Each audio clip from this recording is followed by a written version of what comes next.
Over the past few weeks, more than 20,000 prisoners have escaped from the Al-Hol camp in northeastern Syria. This has been confirmed by a spokesperson for the Syrian Ministry of Internal Affairs. The camp is located in a remote desert area, far from any services or infrastructure, and according to earlier statistics, nearly 23,500 people were staying there before it opened.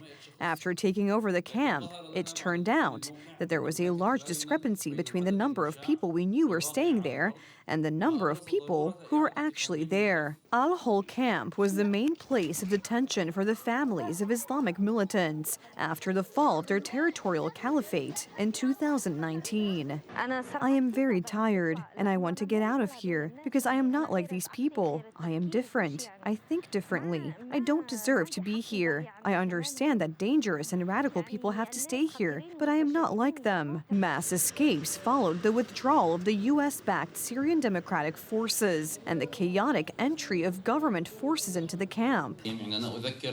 Most of them got through smuggling networks that have probably been operating for years and have contacts with the camp management. The Cyprus presidency of the European Union is sounding the alarm. According to Reuters, member states have received an internal memorandum outlining security concerns related to the mass escape from a Syrian camp linked to the Islamic State.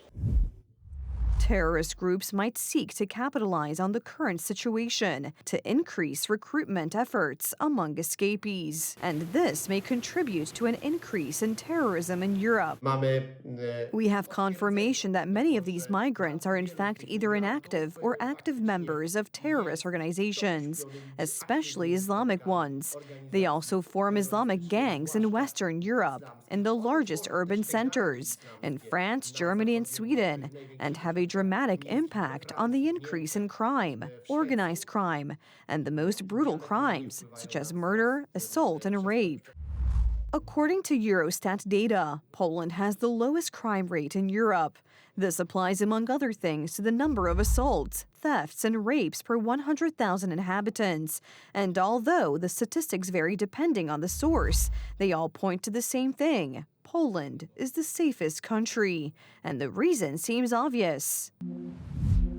Poland did not allow uncontrolled immigration, but the EU elites are still striving to bring in and legalize millions of migrants from Africa and the Middle East. In a way, you could say that this is treating the plague with cholera, because left-wing groups, which are losing their electorate due to their immigration policy, are looking for a new electorate, so they decide to grant full rights to people who have arrived in Europe relatively recently. The Migration Pact is in fact a legalization of the illegal criminal activities of human traffickers, because illegal migration will in fact be legalized. We have a foretaste of this in the actions of Sanchez in Spain, who has legalized more than 500,000 illegal migrants. If we add to this the directive on family reunification, the number of illegal migrants legalized by Sanchez will multiply. Many of the migrants arriving in the European Union do not have identity documents, and the EU authorities do not know their criminal history.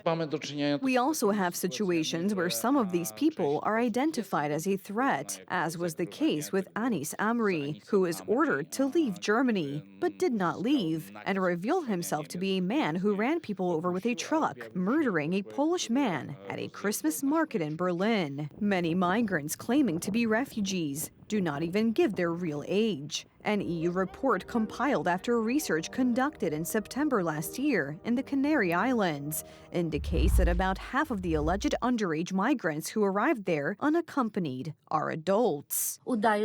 They pretend to be much younger in order to take advantage of the very liberal regulations that apply to children. Spain has also banned the use of specific medical procedures to determine the age of illegal migrants. It turns out that a man in his 20s claims to be 16 years old and cannot be sent back. That is why it is so important to prevent the introduction of the Migration Pact in Poland, say activists and politicians from the current opposition. For several years, our country has been the target of hybrid attacks on our eastern border, drone raids, and finally acts of sabotage on the railways. All this shows that Poland is in a state of permanent security threat and has grounds to apply on the basis of Article 72 of the Treaty on the Functioning of the European Union for the suspension of certain EU regulations. In order to force the government to apply to the EU institutions for the suspension of the Migration Pact in Poland, it is necessary to collect a minimum of 100,000 signatures.